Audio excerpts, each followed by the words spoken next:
Hello everybody, एक बार फिर से आपका स्वागत है आपके अपने यूट्यूब चैनल पर जिसका नाम है सक्सेस हरियाणा। तो आपके लिए बहुत बड़ी गुड न्यूज है कि भाई फाइनली वैकेंसी आ गई है। ग्रुप सी के लिए फेज 2 का जो पेपर होना है, कई तरह की वैकेंसीज इसमें है।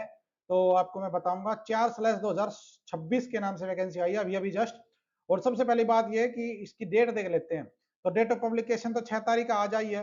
फॉर्म भरने शुरू होंगे 9 तारीख से। ठीक है जी। और फार्म भरने की लास्ट डेट है 23 तारीख 2026 को रात 12 बजे। तो ये तो बात हो गई इसकी इंपॉर्टेंट डेट्स की। अब इसके बाद करते हैं बात ये वाली। तो सबसे पहली बात अगर बात करें इसमें, तो जो फीस तो कोई लगेगी नहीं इसमें। बीसीए, बीसीबी और ईडब्ल्यूएस के लिए जो सर्टिफिकेट होगा वो 1 अप्रैल 2025 के बाद का बना हुआ होना चाहिए, ध्यान रखना। और लास्ट डेट से पहले का, यानी कि 1 अप्रैल 2025 से लेकर और 23/2/2026 के बीच का होना चाहिए। अगर किसी ने भी 1 अप्रैल 2025 से पहले का अपलोड कर दिया तो वो रिजर्वेशन का हकदार नहीं होगा। ऐसा ही ओएससी और डीएससी का है। इनका जो सर्टिफिकेट है वो 13/11/2024, ध्यान देना क्योंकि इसमें क्रीमी लेयर नहीं होती। तो जिनका भी 13 नवंबर 2024 के बाद का बना है, चाहे फिर वो 2025 में बना, चाहे वो 2024 के 12वें महीने में बना, वो वैलिड होगा। इसमें हर साल बनवाने की जरूरत नहीं होती। क्लियर। और ईएसएम के लिए या डीएसएम के लिए जो सर्टिफिकेट होता है वो रिन्यू होना चाहिए आपका 10 फरवरी 2025 के बाद का। ध्यान देना, रिन्यू होना चाहिए 10 फरवरी 2025 के बाद का, यानी कि एक साल पहले का चलता है इसमें। तो 9 तारीख से फॉर्म शुरू है, तो 10 फरवरी 2025 से पहले बाद का, और अब लास्ट डेट से पहले का होना चाहिए। क्लियर। अब आते हैं आगे, ये आ जाओ क्लियर। सबसे पहले भर्ती क्या क्या आई है वो देखते हैं। यहाँ पे ये लिंक रहेगा, तो लिंक आपको जब भरा जाएगा फॉर्म जब भर के दिखा देंगे। अब आ जाओ यहाँ पे, क्या अलग अलग डिपार्टमेंट बोर्ड कॉर्पोरेशन की अलग अलग वैकेंसी, अलग अलग क्वालिफिकेशन। सीईटी की जो पॉलिसी है उसके बेस पे जो सीईटी क्वालिफाई कैंडिडेट है वही एलिजिबल है, वही 50% 40%, 100 नंबर का पेपर होगा, कोई एक्स्ट्रा मार्क्स नहीं, 1 घंटा 45 मिनट का पेपर है। अब आ जाओ वैकेंसी के ऊपर, इसके बारे में, ये तो इसके बारे में क्रिमिनल बोर्ड, ये हर भर्ती में सेम होती चीजें, तो ये आप पढ़ लेना कि किसका क्या है, वही चीज डिटेल में एक्सप्लेन करी है। ईडब्ल्यूएस वालों का भी 1 अप्रैल 2025 के बाद का ईडब्ल्यूएस होना चाहिए, वो भी स्टेट का, सेंट्रल गवर्नमेंट वाला नहीं चलेगा। और अब आ जाओ, ये इनके लिए एलिजिबिलिटी रहेगी विजुअल हैंडीकैप, हैंडीकैप के लिए जो कानून है उसके हिसाब से। रिलैक्सेशन ऑफ एज है, वो जो सरकार ने दे रखा है उसके अकॉर्डिंग मिलती है 5 साल की छूट, जो जिसके लिए एलिजिबल है वो वाली। और अब आ जाओ नीचे डायरेक्ट कौन कौन सी पोस्ट आई है। ये फॉर्म भरने के लिए डॉक्यूमेंट जो जो चाहिए वो देख लो, यहाँ पे आप पढ़ लेना आपके हिसाब से, जो जो चीजें हैं 10वीं 12वीं या जो भी क्वालिफिकेशन, अंडरटेकिंग वगैरह, ये सारी चीजें अंडरटेकिंग उसी में प्रिंट होके आता है, वो लास्ट में अपलोड होता है। तो ये हर कैटेगरी की अलग अलग बताई गई है किसके लिए क्या क्या डॉक्यूमेंट्स चाहिए। ठीक है, इसकी मैं सेपरेट वीडियो बना दूंगा। अभी केवल देखते हैं कि कौन कौन सी वैकेंसीज आई है। ये है भाई आपके लिए बहुत ही बढ़िया मौका, क्या डिटेल और पोस्ट यहाँ पे देखो। ये ESI health care MPHW female, ESI health care में टोटल 20 पोस्ट आई है, अलग अलग कैटेगरी की देख लो, जनरल की 16, बीसीबी की 1, और ऐसे ईएसएम इन सब की 20 टोटल। हेल्थ में फिर एमपीएचडब्ल्यू फीमेल की टोटल 595, काफी बड़े नंबर कह सकते हैं इसको हम। ठीक है, एपीएल 6 की वैकेंसी अलग अलग कैटेगरी के आपके सामने है। मेल के लिए अब की बार आ गई, पहले मेल के लिए नहीं आई थी बिल्कुल भी, लेकिन अब की बार मेल के लिए बहुत ही बड़ा नंबर आया, 700 पोस्ट। 700 पोस्ट एमपीएचडब्ल्यू मेल के लिए हेल्थ डिपार्टमेंट में, और अलग अलग कैटेगरी वाइज आपके सामने इधर दिख रही होगी आपको। तो बहुत बड़ा मौका है, अपनी तैयारी शुरू कर देना। बात करें क्वालिफिकेशन की, तो देखो सीरियल नंबर 1 और 2 जो मेल, जो फीमेल के लिए है उनके लिए क्वालिफिकेशन ये रही यहाँ पे। क्या, +2 होनी चाहिए किसी भी स्ट्रीम से, एएनएम का ट्रेनिंग कोर्स एएनएम होनी चाहिए, और मल्टीपर्पज हेल्थ वर्कर फीमेल हो, ये बताएगा इसमें जो डिपार्टमेंट का नोटिफिकेशन, उसके अकॉर्डिंग एलिजिबिलिटी होनी चाहिए। ऐसे सेम तो ये जो मेल के लिए होता है +2 किसी भी बोर्ड से, और मल्टीपर्पज हेल्थ वर्कर का जो डिप्लोमा होता है वो आपके पास होना चाहिए, और ये एलिजिबिलिटी होनी चाहिए 2014 की जो इंस्ट्रक्शन है सरकार की उसके अकॉर्डिंग। क्लियर, ये होगी इसकी क्वालिफिकेशन, मतलब एएनएम आप कह सकते हो। अब आ जाओ नर्स और स्टाफ नर्स, तो काफी बड़ा नंबर अब की बार, क्यों पता है, आपने ध्यान दिया होगा पीजीआई की भर्ती अलग से होती थी, अब की बार जो पीछे भर्ती हुई उसमें क्लर्क को, पीजीआई वाले क्लर्क को, डीएमईआर को सीटी के तहत किया गया। उसी से आइडिया हो गया था मुझे कि भाई अब की बार जितनी भी वैकेंसीज हैं वो सारी पीजीआई डीएमईआर की एचएसएससी के थ्रू ही होंगी, पीजीआई रोहतक अलग से पेपर नहीं लेगा। तो कई कॉलेज खुले हैं सर, नर्सिंग कॉलेज कई नए शुरू हुए हैं और एक दो होने वाले भी हैं। तो बहुत बड़ा नंबर, ये कह सकते हो आपके लिए गोल्डन चांस है जिंदगी का ये। ESI health care staff nurse level 7, 20 vacancy ESI में, इसमें कमी होती है क्योंकि छोटा डिपार्टमेंट है। हेल्थ में नर्स के लिए 296 वैकेंसी, एफपीएल 7 की पोस्ट है, बहुत बढ़िया पे स्केल मिलता है।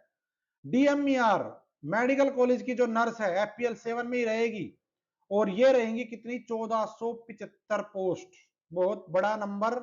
आप कह सकते हो जितना पिछली बार आया था हेल्थ डिपार्टमेंट का, उतना ही अकेला डीएमईआर का है, और अलग से 296 वैकेंसी अलग से है। ठीक है जी।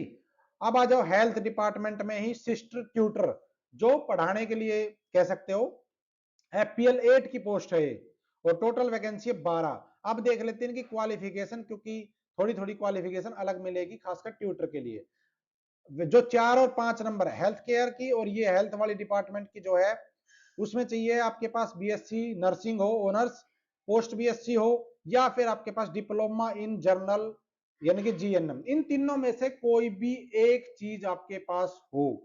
दूसरी चीज, A division nurse with midwife training registered with Haryana nursing council, और आपके पास, क्योंकि जब आपको पता है आप ये कोर्स करते हो, तो आप नर्सिंग काउंसिल में रजिस्टर्ड भी होना जरूरी है, वो भी हरियाणा के लिए। हरियाणा नर्सिंग काउंसिल में रजिस्ट्रेशन होना चाहिए जो भी आपने कोर्स किया उसके अकॉर्डिंग। दूसरी बात, ये डीएमईआर के लिए जो 6 नंबर है, इसमें क्या है, A grade nurse with midwife training, ठीक है, यानी कि विद मिडवाइफरी ट्रेनिंग, यानी कि इसमें भी वही चीज चलती है वैसे तो, इसमें अलग से क्लियर करना था इनको, वैसे एक तरीके से कह सकते हो, ठीक है। तो लेकिन कोई नहीं, इसमें भी जीएनएम चलेगा आपका, और आपकी पोस्ट बीएससी और बीएससी तीनों चलेंगी, इससे पहले भर्तियां हुई हैं, चलता है सब कुछ। और इसमें दूसरी चीज है registered with Haryana nursing registration council.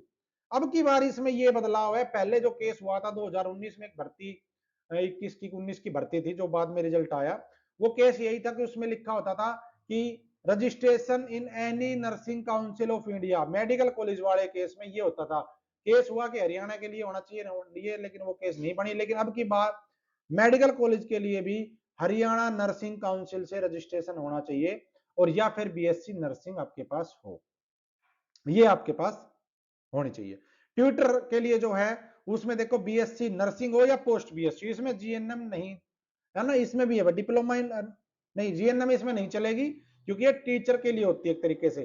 तो इसमें या तो नर्सिंग ऑनर्स हो या पोस्ट बीएससी हो, या फिर diploma in nursing education administration, ये एक अलग से डिप्लोमा होता है, या फिर वो आपके पास होना चाहिए। केवल किसके लिए, 7 नंबर पे जो सिस्टर ट्यूटर है उसके लिए। एफपीएल 8 की पोस्ट है भाई, 4800 ग्रेड, तो बहुत बढ़िया है। आगे हेल्थ डिपार्टमेंट की सारी वैकेंसी। और देखो दूसरी चीज क्या है, ये तो है पहली कंडीशन। दूसरी, 5 साल का नर्सिंग सिस्टर का एक्सपीरियंस होना चाहिए, यानी कि जो नर्स लगी हुई है, नर्सिंग सिस्टर में प्रमोशन होता है, सीनियर नर्स बोल देते हो, उसका 5 साल का एक्सपीरियंस होना चाहिए। अगर वो नहीं है तो जिन नर्स को, जो स्टाफ नर्स के तौर पे 10 साल का एक्सपीरियंस जिनको हो गया, वो एलिजिबल रहेंगे। क्लियर। और यहाँ पे लिखा है डिवीजन नर्स या मिडवाइफ रजिस्टर्ड होनी चाहिए हरियाणा नर्सिंग काउंसिल, ये तो कॉमन है इसमें। आज आगे रेडियोग्राफर, बहुत बढ़िया, एफपीएल 6 की पोस्ट है हेल्थ डिपार्टमेंट में, रेडियोग्राफर के लिए 99 वैकेंसी, डीएमईआर के रेडियोग्राफर के लिए आपकी 32 वैकेंसी। जहां भी डीएमईआर लिखा हो उसका मतलब है medical college director, directorate of medical education and research, ये इसका फुल मीनिंग होता है। अगला इसकी क्वालिफिकेशन देख लो, +2 या कोई भी इक्विवेलेंट विद साइंस होना चाहिए, और बीएससी रेगुलर आपने रेडियोग्राफी में की हो, या फिर आपका 3 साल का रेडियोग्राफी थेरेपी का डिप्लोमा हो, या फिर आपका कोई 3 साल का डिप्लोमा इसकी इक्विवेलेंट जो आप मानते हो वो होना चाहिए। और डीएमईआर के लिए भी सेम है, मैट्रिक्स विद साइंस फिजिक्स और केमिस्ट्री आपके पास होनी चाहिए 10वीं, और रेडियोग्राफर का कोई भगवत दयाल शर्मा यूनिवर्सिटी से या किसी भी इंस्टीट्यूशन से आपका डिप्लोमा होना चाहिए। अगला है आपका ईएसआई हेल्थ केयर में डिस्पेंसर आयुर्वेदिक, इसमें 3 वैकेंसी है, एफपीएल 6 की पोस्ट है। क्वालिफिकेशन की बात करें तो सीधी सी बात, आयुर्वेद से रिलेटेड क्वालिफिकेशन होगी, आपके सामने है। हेल्थ डिपार्टमेंट डाइटिशियन की पोस्ट है, 22 वैकेंसी है, एफपीएल 6 की पोस्ट है, बहुत बढ़िया पे स्केल है। एमएससी डाइटिशियन हो या बीएससी होम साइंस होनी चाहिए, या डिप्लोमा और डाइटिशियन आपका होना चाहिए। प्रेफरेंस मिलेगी जो हॉस्पिटल डाइट जिसमें एक्सपीरियंस होगा, या कुकिंग मैनेजमेंट और किचन सेक्टर उसमें मिलेगी। फॉरेस्ट में फॉरेस्ट गार्ड की वैकेंसी आ गई है, ग्रुप 6 बना के, और बहुत ज्यादा नंबर अब की बार आया है, ये कह सकते हो बहुत ही ज्यादा नंबर फॉरेस्ट गार्ड। FPL 3 का मतलब होता है 21,700 और 779 पोस्ट पे वैकेंसी आई है। क्वालिफिकेशन बहुत बड़ी नहीं है इसकी, क्वालिफिकेशन सिंपल है, +2 होनी चाहिए आपकी या उसके इक्विवेलेंट होना चाहिए, ठीक है। और ये इसमें फिजिकल स्टैंडर्ड होता है, और इसमें क्या आता है, इसमें वॉक होती है 25 किलोमीटर, मतलब वॉकिंग करनी है 4 घंटे में, और फीमेल के लिए 14 किलोमीटर कंप्लीट करनी होती है 4 घंटे में। हाइट और चेस्ट आपके सामने है मेल के लिए, फीमेल की हाइट 155 है, ये इसकी रिक्वायरमेंट है फिजिकल स्टैंडर्ड। और इसमें एज का क्राइटेरिया भी अलग रहता है, वो भी आपको पता चल जाएगा। आगे हैफेड जूनियर इंजीनियर की वैकेंसी आ गई है भाई, हैफेड में आ गई है power corporation, HSIDC, public housing corporation, town country planning. Total vacancy ये रही आपके सामने इधर, 5, 23, 8 और 15 और 6, ये है जूनियर इंजीनियर सिविल की। क्वालिफिकेशन आपको पता है, बीटेक हो, डिप्लोमा हो, जो भी चीज है आपके पास वो आपकी होनी चाहिए। इसके अलावा अगर जूनियर इंजीनियर हॉर्टिकल्चर की, तो ये आपकी पोस्ट है हरियाणा शहरी विकास प्राधिकरण, Haryana state warehousing corporation और Kurukshetra development police housing corporation और DMER। टोटल वैकेंसी 16, 73, 1, 1 और 3। क्वालिफिकेशन सेम मिलेगी, बस फर्क मिलेगा ना, सेम नहीं फर्क मिलेगा भाई, क्या BSc एग्रीकल्चर 1 साल का एक्सपीरियंस हो, क्योंकि हॉर्टिकल्चर में है, ग्रेजुएट इन एग्रीकल्चर केमिस्ट्री और बायोलॉजी विद एटलीस्ट 55% मार्क्स, तो मोस्टली एग्रीकल्चर से रिलेटेड इसकी क्वालिफिकेशन होती है। आगे टेक्नीशियन की पोस्ट है, प्लांट अटेंडेंट की पोस्ट है, ये देखो बहुत बढ़िया वैकेंसीज आई है। लीगल असिस्टेंट की, इसकी आज ही मैं बात कर रहा था दिन में, तो तहसील में वकीलों से, तो वो भी कह रहे थे वैकेंसी आएगी नहीं आएगी, मुझे आनी तो चाहिए भाई, लेकिन आई बहुत कम है, 2-2 वैकेंसी आई है, ठीक है, लेकिन चलो फिर भी जो भी है। तो ये आया है भाई टोटल वैकेंसी अब तक, तो काफी बड़ा नंबर हेल्थ डिपार्टमेंट में ज्यादा है, बाकी जो और है वो भी काफी अच्छा नंबर है, खासकर ये मैं कहूंगा कौन सा, आपका फॉरेस्ट गार्ड का बढ़िया नंबर है नॉर्मल क्वालिफिकेशन में, ठीक है जी। तो ये थी अपडेट भाई, बहुत बढ़िया, अपनी तैयारी करो, लग जाओ, पेपर बहुत जल्द होगा। और आगे इसके बारे में डिटेल से मैं आपको बारी बारी वीडियो बना के डाल दूंगा, और इसका स्क्रीनशॉट वगैरह जो डिटेल होगी मैं टेलीग्राम व्हाट्सएप पे भी शेयर करूंगा, ताकि आप लोगों को और डिटेल से पता चले। अभी तो मोटा मोटा मैंने बता दिया है, तो मेरा टेलीग्राम व्हाट्सएप और फेसबुक का जो लिंक है वो डिस्क्रिप्शन में दे दिया, जुड़ जाना और अपनी तैयारी शुरू कर देना। थैंक यू, जय हिंद, जय भारत, जय हिंद, आपका दिन शुभ हो।